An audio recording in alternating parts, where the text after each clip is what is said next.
Okinawa, 1945. The air was thick with smoke.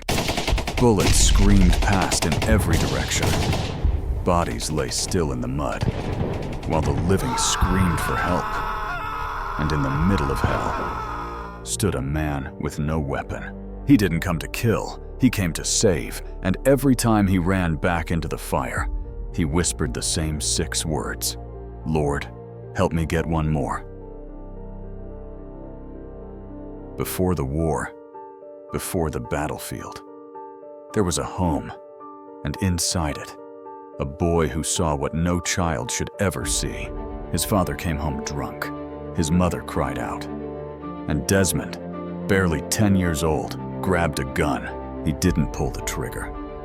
But in that one terrible moment, he saw who he could become. He put the gun down. He made a promise. Never again. Not to let rage take over. Not to lose himself in a moment of fear so strong it could turn him into the very thing he hated. Not to take a life. Not even in war. Years later, as his country called him to fight, he would answer that call, but not like the others. While they trained to kill, he trained to heal. While they sharpened their bayonets, he sharpened his faith. They called him weak, a coward, a disgrace to the uniform. But Desmond didn't come to prove them wrong.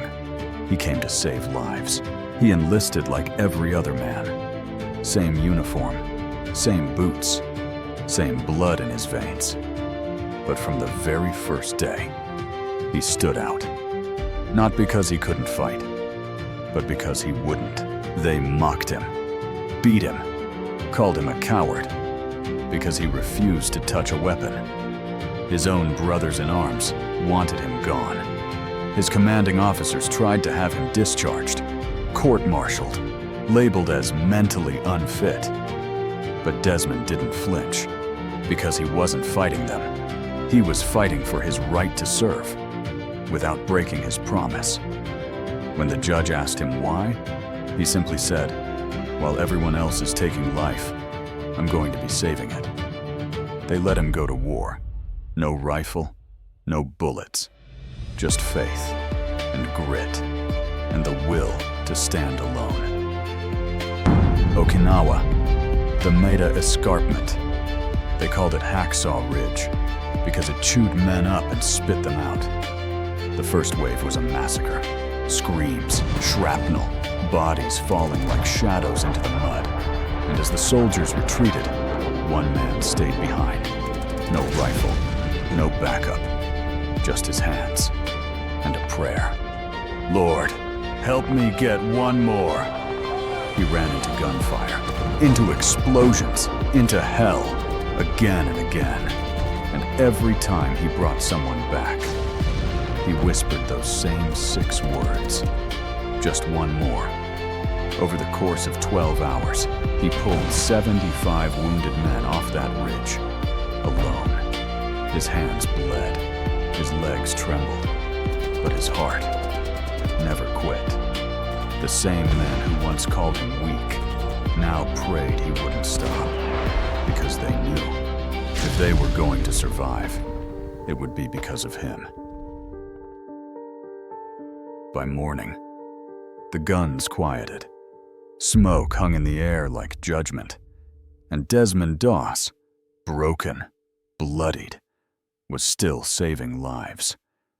And just when you thought he had nothing left to give, he saw the grenade.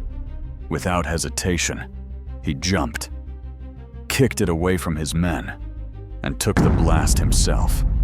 Shrapnel tore through his leg, but he refused the stretcher. He treated himself, then helped another man onto his stretcher.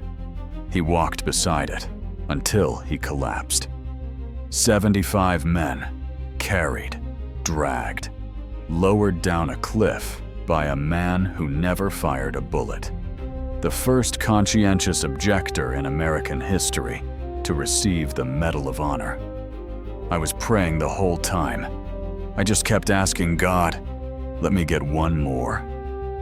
Desmond Doss, 1919 to 2006. He never carried a weapon, but he never backed down.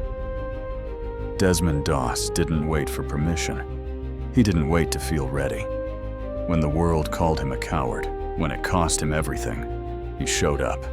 He stayed. He did it anyways. Adversity isn't a stop sign, it's a signal. You may feel like you're walking through the desert alone. You'll want to quit. Don't. Do it anyways. When the